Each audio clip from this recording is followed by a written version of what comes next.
especially this channel, yes, I do my injury videos. I do my, every time there's something, violent, like CCTV or something, people love that. They love it because it's like at the worst part, boom, easy to understand. Yeah. What we're talking about right now, and I've been going along these themes a lot more, is the idea of how much, if you understand the concepts that you just went over, how much that is part of your self-protection strategy. I've never had a time in my professional life where Americans have been more concerned about their own self-protection. Hey everybody, welcome to part 2 of my discussion with novelist Barry Eisler. We went over last time Barry's background, where he got his influences, talked a little bit about his martial arts background.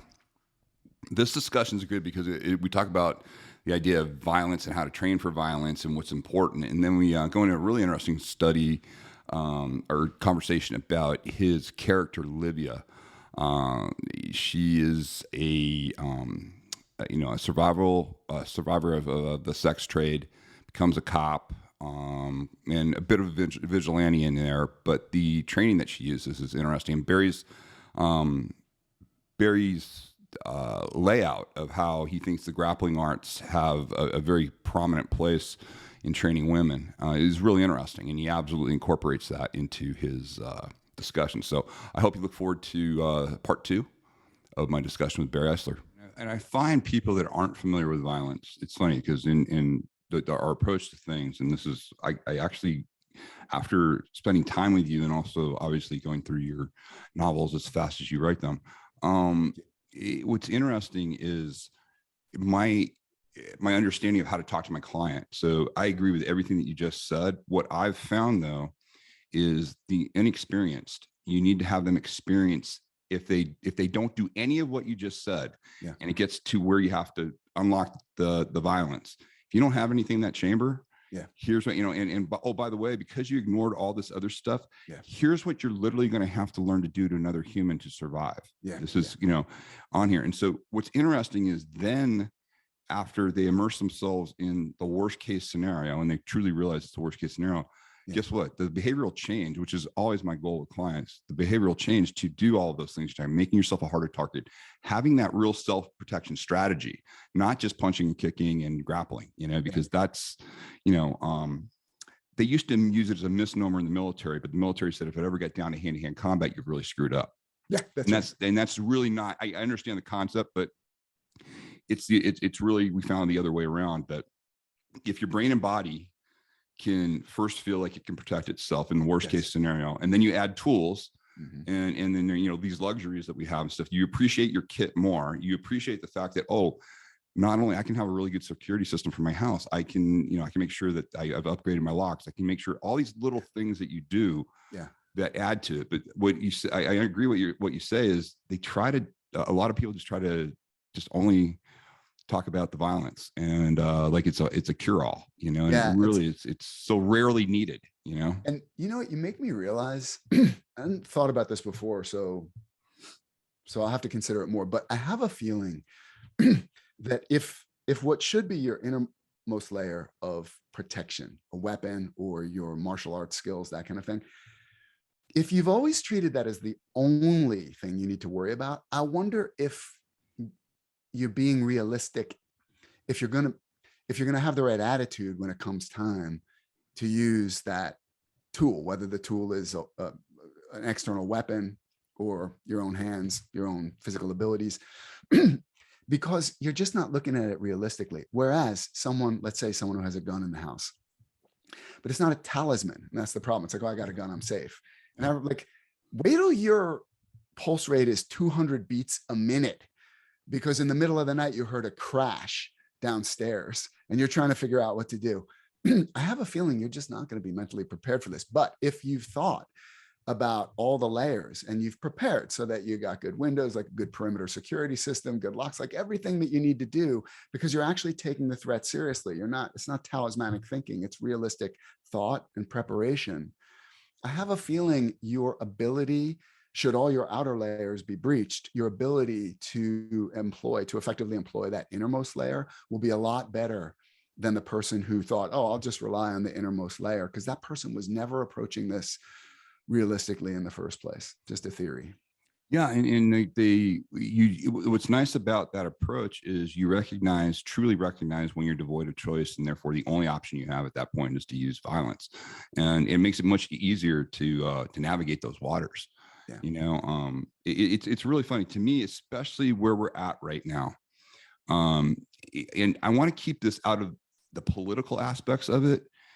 As an former intelligence guy, I know my friends are all calling me and they're saying, "Oh my God, wait a minute. We use these strategies on other countries. We don't use them on our own countries." But can you speak to the idea of just the idea that people are getting fed whatever they respond to? So they're in these rabbit holes of information. It is causing violence. Mark and I had a very interesting discussion. We're going to have a follow-up on this, on statistics. We fomented violence, this trifecta that we have with COVID. Then we had the, social unrest, and then you had the election, and it was just, it's this perfect storm that has really isolated people, made them feel more tribal, and the potentiality for violence. I mean, you were talking about guns. We've had over 11 million new gun owners this year, and I would imagine the vast majority. Oh, and an interesting point. I didn't think there are Americans who don't own guns yet. That's I know. But what's really interesting about it? A large percentage of that 11 million were single Black women that came in from urban areas. So it's very interesting how it's kind of universal. When people perceive the threat, or things aren't going to be available, of course they hoard and they take them away. Yeah. But what's interesting is when you've written, from the political aspects of it, as far as, the intelligence aspect of it, like what's being used against us. For me, it's interesting because I've had more interest in what I do than probably even after 9/11. It's been crazy. People are truly fearful, not in a way, like these are people that have seen cities, just erupt. They've seen police not responding. They've seen unthinkable things that happen this quick. And this is what, Mark and I were talking about. And the idea is we're, as a society, are realizing how frail all these supply lines are, and how all these, how quickly things can digress. Oh yeah. And what are your thoughts on that? I don't think there are any answers, but have you seen that amongst? Have you lost any friends? Have you lost any or anything that way? No, I can't believe what people have done. I've been fortunate. I've had several family members who caught COVID, but they all had mild cases. Great. And like everyone else, I know firsthand about supply chain disruptions. Like if you order something, there's something you want. I need a new coffee maker. It's taken a long time for the new one to arrive. So that kind of stuff, but nothing, certainly nothing earth shattering. But yeah, I think you'd have to have your head in the sand not to recognize that people are more stressed out now. And in terms of self-defense, this is what I would say. And again, like if all good defenses are layered. So there are lots of people who tell you how you can better protect yourself in stressful times, like, get a gun or do this or that to harden your the perimeter of your house. That's not what I'm thinking of. Not that those things are not important or valuable. It's just not what I'm thinking of right now. I'm thinking about outer layers, which is this. You talked about tribalism. I'm not a historian, but I wonder if there's ever been a time when Americans have been more tribal, more divided into tribes than we are now. Maybe. We had a civil war, so I guess the answer is, in that sense, yes. But it seems, at least in my lifetime, it's pretty bad right now. And we know, or should know, what happens when we start conceiving of ourselves as tribes, in groups, and those are out groups. Everything that goes along with that, cognitively, dehumanizing the out group, that kind of thing, demonizing the out group. It's the way it works. So as part of self-defense, if you don't want to get sucked into that mentality, it's always easy to recognize when someone else is doing it, right? It actually is pleasurable to say, look, can you believe those tribal people? They're so stupid. They're not thinking clearly. It's joyous to look at other people that way. Much more difficult to look in the mirror. Yeah. So if anyone's interested in self-defense, about being sucked into tribalism and therefore becoming part of the problem rather than part of the solution, this is what I would recommend. First, a terrific book by a journalist named Matt Taibbi. It's called Hate Inc., like Incorporated. Yeah, awesome. Hate Inc. Yeah, it's a great book. And this is just what I would say. Look, I'm not trying to put down anybody's source of news, anybody's partisan affiliations. That's personal, but I would say this. If you look at Fox News or MSNBC, which I personally think of as flip sides of the same coin, ask yourself, what is their profit model? How do they make their money? It could be that they make a lot of money feeding people information that flatters and gratifies the viewer's existing tribalistic view of the world. So if you are on the right and you watch Fox News, you think, oh my God, those liberals are crazy and they're trying to destroy the country. They're communists, whatever. And if you watch Rachel Maddow and you're liberal, then you're thinking, oh my God, these wingnuts and all, they're just anti-vaxxers and they want to eat cattle dewormer and they're all anti-science or whatever a caricature is fed to people who watch MSNBC. A lot of money is being made by flattering the existing perceptions of the audiences of these networks. It's just something to consider about. Maybe that's all an accident. Maybe the way they make their money is an artifact, and what they're really doing is just honestly, dispassionately presenting their worldview, and has nothing to do with money. That's something people have to decide for themselves. Yeah, because you know, the other thing too is even getting offline, even getting online. Okay, Second thing I was going to mention. And so now you get the same thing happening online, and it's only going to get worse because it is monetized. They make a ton of money feeding to your preconceived, interests, and exactly. They'll find it. And I've never seen anything like this before. You know, like there's no nuance, there's no discussion. There's only the result. And I'm not over exaggerating this. I mean, it's pure hate. If they're not on your team, they're not there. And I'm not talking just politically. I'm talking. I agree. Lifestyle. I'm talking about diets. I'm talking about. It's crazy what we've done to ourselves. Yeah, I agree. And it's interesting. It's interesting to consider how much social media has to do with this. You can make a good argument that it's really been fed.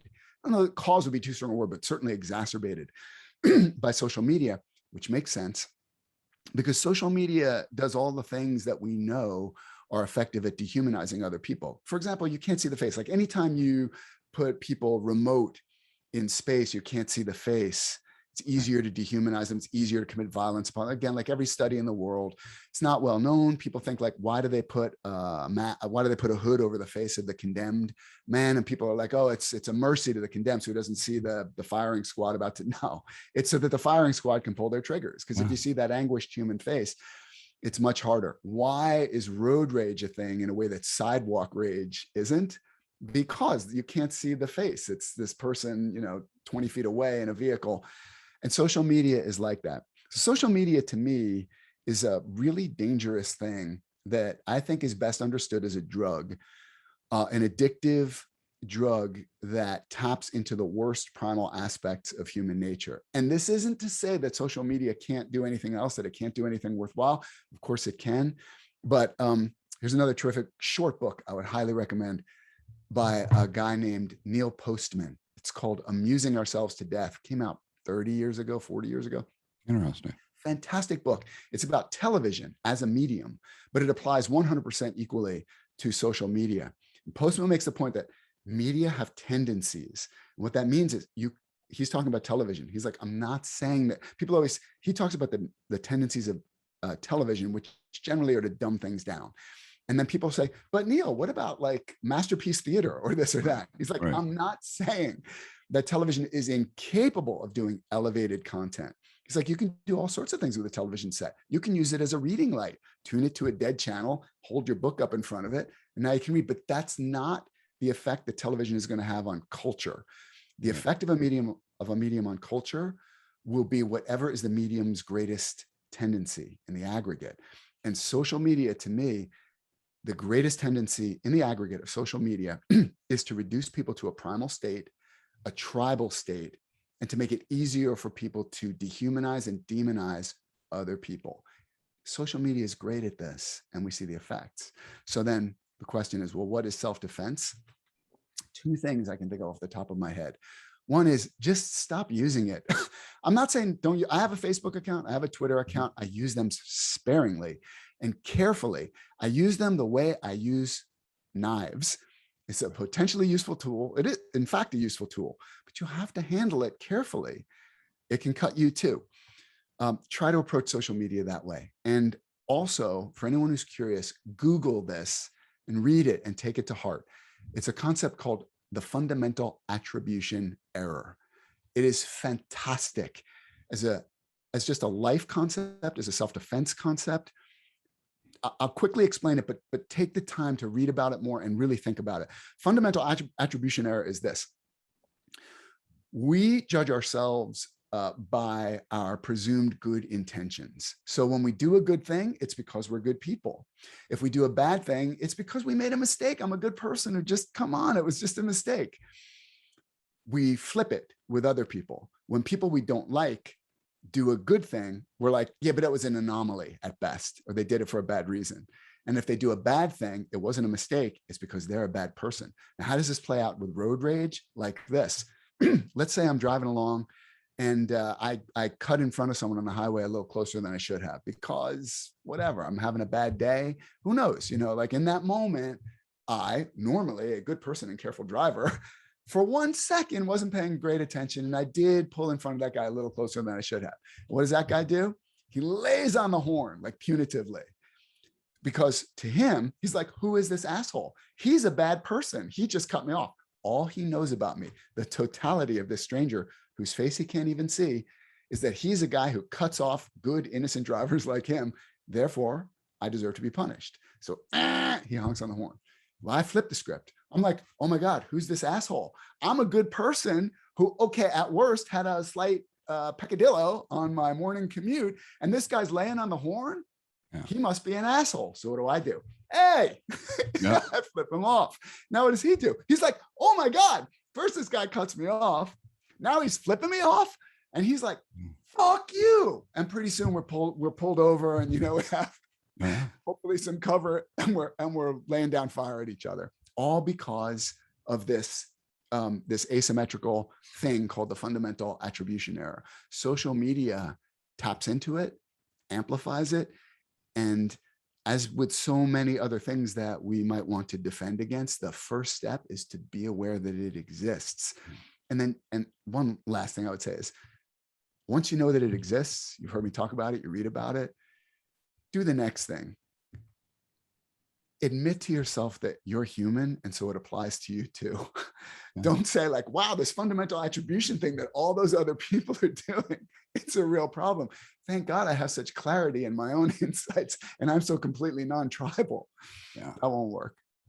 No, it's interesting. You know, I did a lot of study of prison gangs and prisoners, and it's interesting how, given a choice in an unfamiliar environment, we go like is like, basically. So they talk about, they give an example of this in prison. It obviously gravitates to the prison gangs.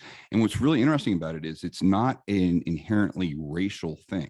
It is it's our vision. We relied on our vision. We relied on like versus like, you know, like you said about the Japanese people seeing a Western face speak perfect Japanese. That would be a shocker. Yeah. It's the same thing. The first thing that happens in this environment is they all tend to go with each other in their own groups. And then there'll be some interaction. Once everybody has their established thing, then there'll be some interactions amongst the group, but it's very, you know, it's very safe. What's interesting is the opposite, which I wish the country had more of, is they gave the same example of Marine Corps boot camp, Parris Island or MCRD, doesn't matter. Same thing. They drop all the recruits off in a big room. Yeah. The drill sergeants are in there. What do? Latinos go with Latinos. The white guys go with the white guys. Black guys go with black guys. Asians are with each other. First thing those drill sergeants do is whip them all into shape, and everybody becomes Marine by the end of that time. And that group thing. And that was one thing from national service. And I won't even say military, because it was military for me, but some form of a national service where you are forced to work with people from different parts of the country and interact with them in different cultures.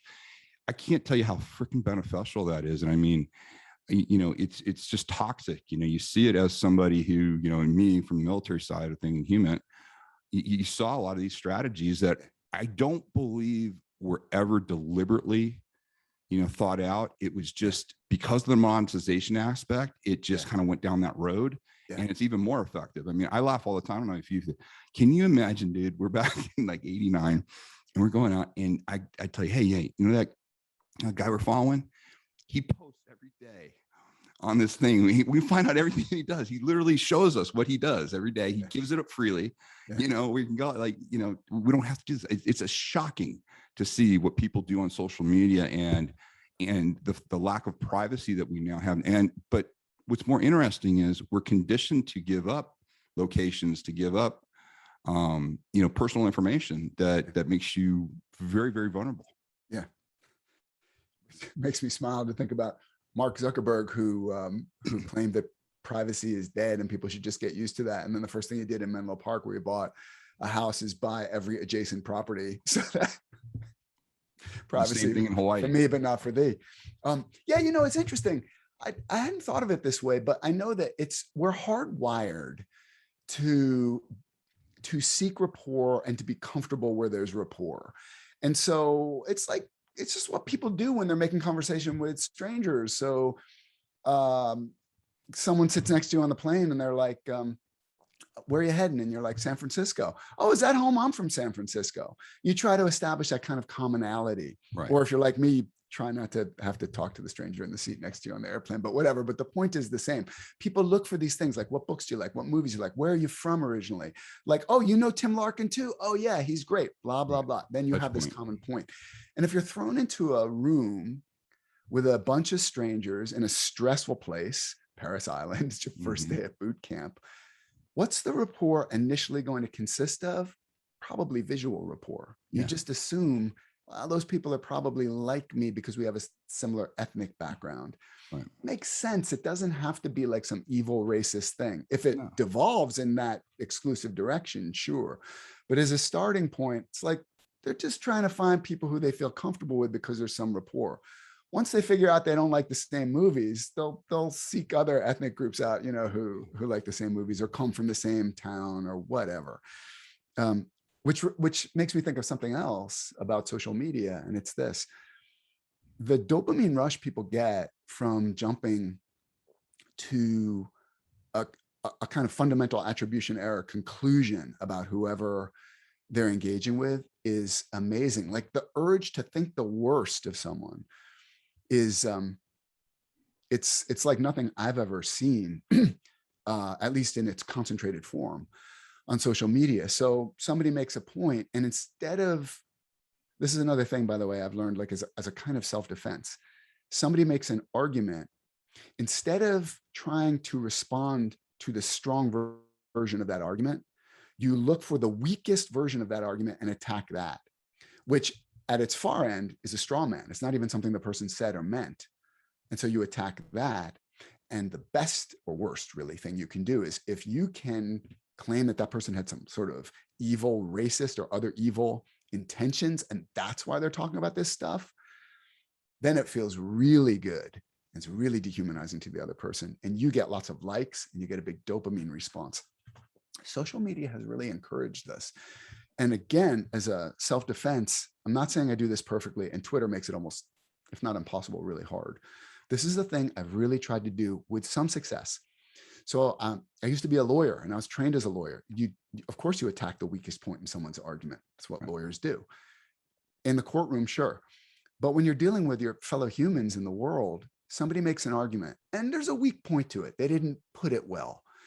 And you can do two things here. One is you can be like, awesome, I see my opening, I see the vulnerable point in that argument, I'm going to attack that vulnerable point and annihilate it.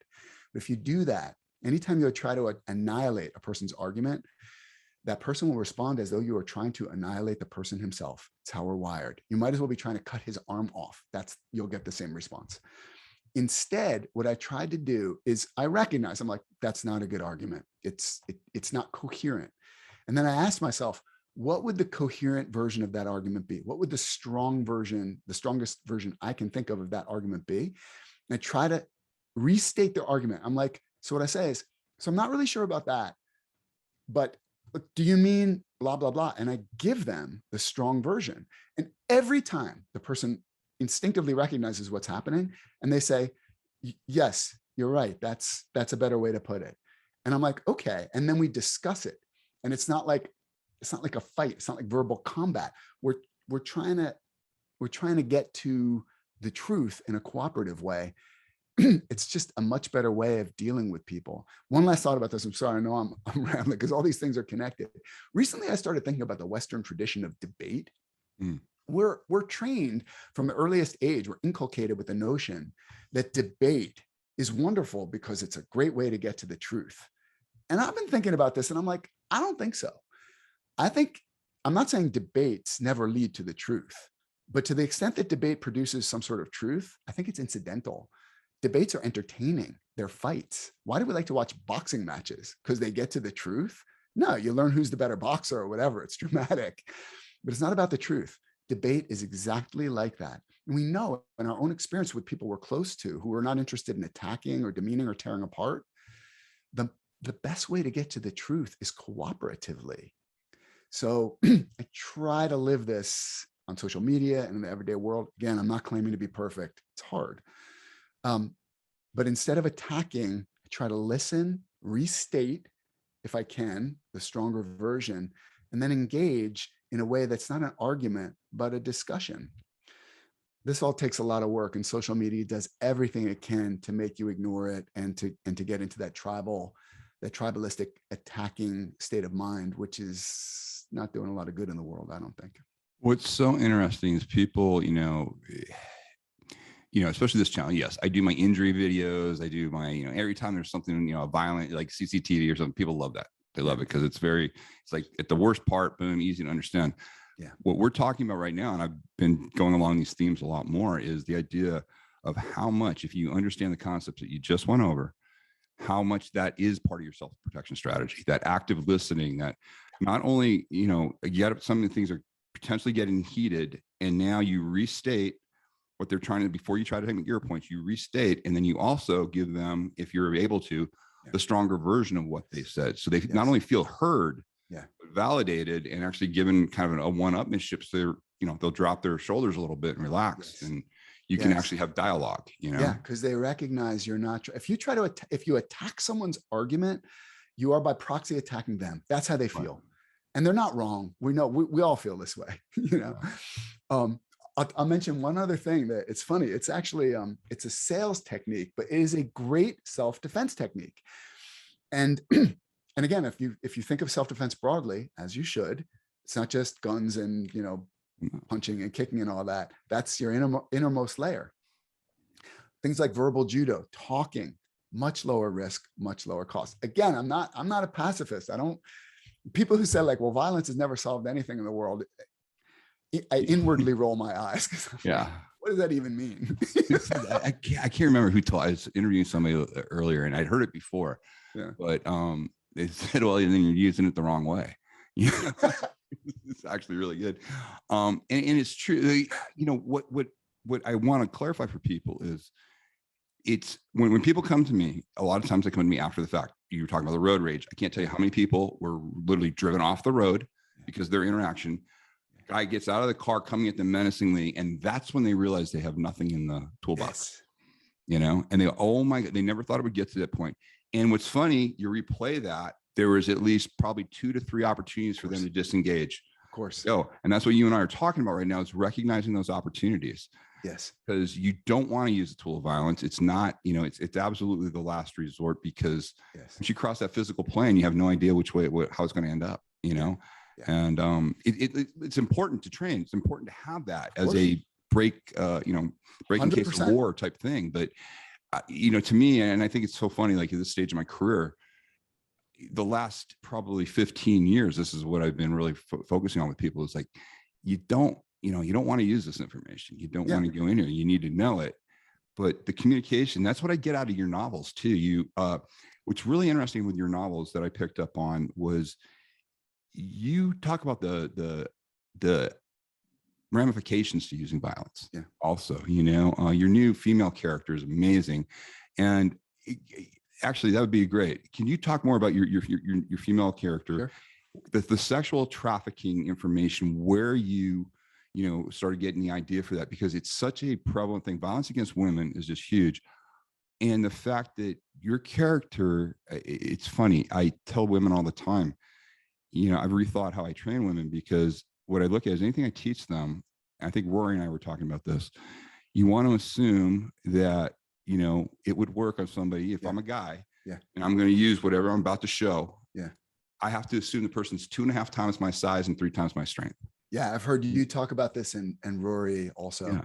Yeah. and it makes perfect sense. And you do So that with your character. Your character's great. It's a very interesting character. Her, you know, the fact that she went through the sexual trauma. Yeah. I've had a lot of women that I've trained, unfortunately, that have had that and trying Yeah. to deal with it. Where did the idea for her come up, and what have you seen about violence against women? So Livia Lone is the character we're talking about, and Yes. Livia is a Seattle sex crimes detective who's not just investigating sex crimes but also avenging them. She's an interesting character on the surface.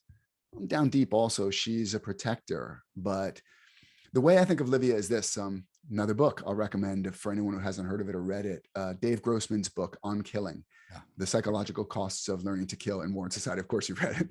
It's a terrific book. Yeah. And Dave talks about 3 kinds of humans. Like anything else, you can overstate this, but as a broad framework, I think it's useful. He talks about sheep, wolves, and sheepdogs. The idea being that most people are sheep, in the sense that they just want to live their lives. They're harmless creatures. They're not going to hurt anybody. They just want to graze and do their thing. And then, of course, there are the predators, the wolves, who prey on sheep. And then there's a third kind of creature that has fangs like wolves, but has an instinct not for predation, but rather protection. And those are the sheepdogs. And the sheepdogs live to protect the sheep. Livia is a born sheepdog. She was born this way. These are her default settings. And my question with Livia is one of the questions I asked as I set about developing the character a few years ago is, what would happen to someone who is this hardwired as a sheepdog if her need to protect were horrifically ripped away from her, so that the little sister she was intent on protecting, who she paid the greatest price she could pay to protect, what if it all failed? And what if she was haunted by guilt that it was her own fault? How would she turn out? And I thought a sheepdog like that might sublimate, not just by, of course, it would go on wanting to protect the sheep, but it might start protecting the sheep, not just at the perimeter of the flock. It might start going after the wolves. Right. And that's Livia. In the words of novelist Andrew Vachss, who's been a big influence of mine, and that's Vachss for anybody who's curious. Andrew's terrific. One of the lines I stole from him, I steal lines all the time, but I just want to say I always do it, or I always try to do it with attribution. He said something that I loved, which is anything that wasn't a weapon was a weakness. This is as a mentality. And I loved that. And that is Livia's mentality from when she was young. If it can be turned into a weapon, it's useful to her. If it can't be turned into a weapon, she's not interested. Her first love in martial arts, thing that in some ways did turn her life around, was jujitsu. And look, there are all different kinds of martial arts, all different approaches to the world. I'm not devoted to any particular martial art. I have my preferences, but those are based on my own subjective inclinations, body type, experiences, whatever. But this is one thing I would say about grappling that makes it a particularly useful self-defense skill for women. One, it's force on force. So, and I don't know enough to say like how useful is something like Aikido or classical karate or something like that, where you're doing a lot of kata and point sparring. I think there's a place for all of that.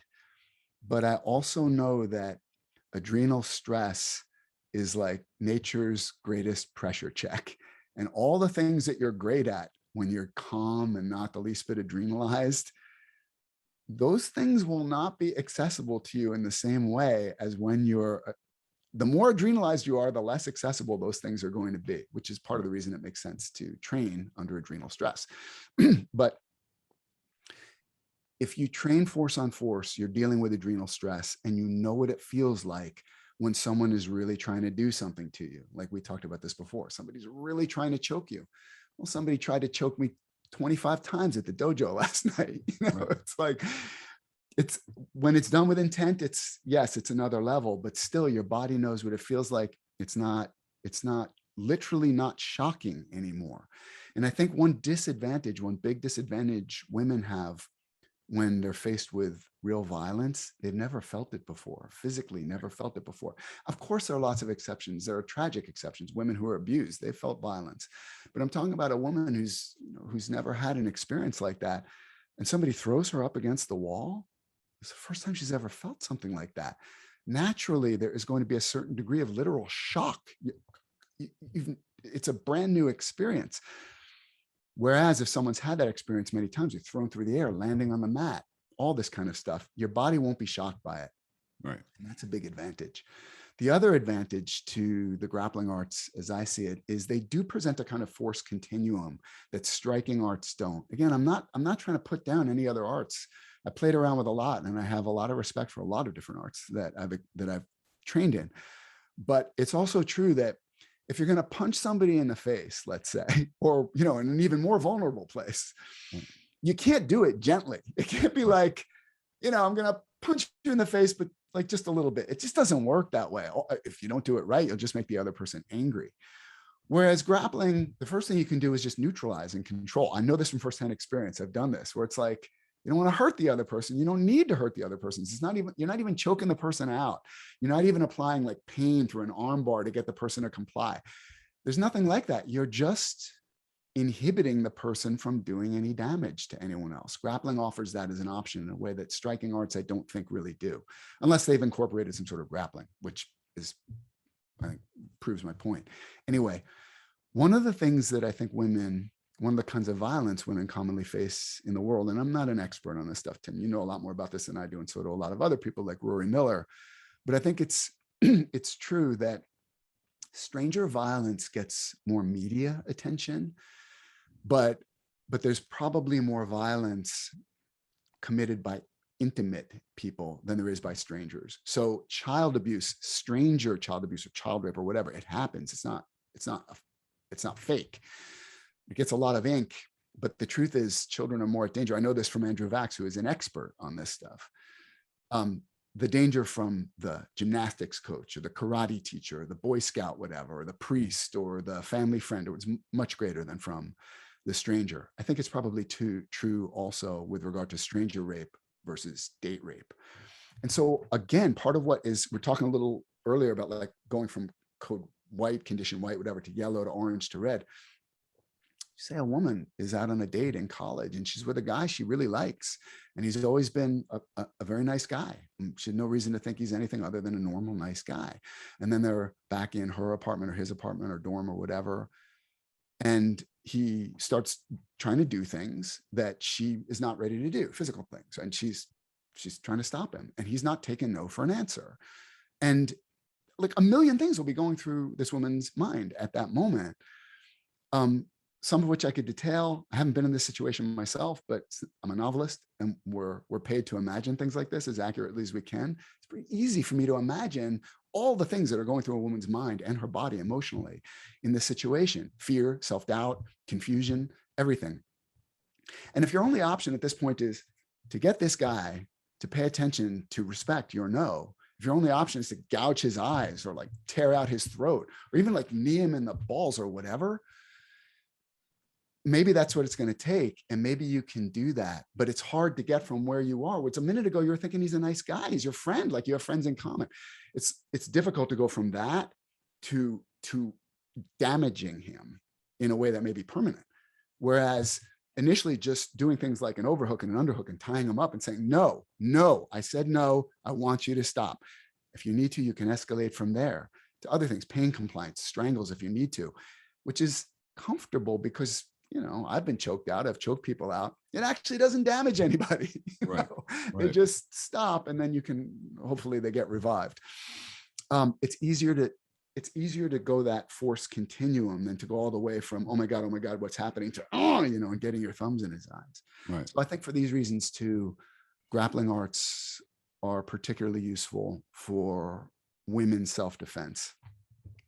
And that's Livia's background, and it's not a coincidence that she teaches self-defense. And all of it, as you say, it has to be effective against someone who's much bigger and stronger than you, because if I were a woman and I were studying anything for myself, and anything that I would want my daughter to study, it's not to use against another 110-pound woman. That's No, not the no. point. That's probably not what, I'm not saying it couldn't happen, but that's probably not what's most frightening to you and most likely that you're going to experience in the world. Someone much bigger and stronger, and maybe someone who's more accustomed to violence. One of the things Rory does in his, I think it was Rory, Tim, it might have been your course, I'm sorry if I'm mixing them up, or maybe you both do it. He's like, okay, here's your training partner, you're a stranger, put your hands on that person's face, just do it. And it's amazing how reluctant people are to do this. Yeah. Just come on. And it's like, no, really put it on. Like, and you're like, like this. Yeah. It's very uncomfortable for people to even put their hand on a stranger's face with consent. Right. So it's important to get past that, because if you're not willing to do that because of socialization, good luck doing a lot more than that when it really counts. Yeah. Okay, that's a great place for part 2 to end. We've got one more part to this. At the end there, where Barry was kind of laying out the challenges. It is a huge challenge, especially in women's self-protection, that you have to navigate.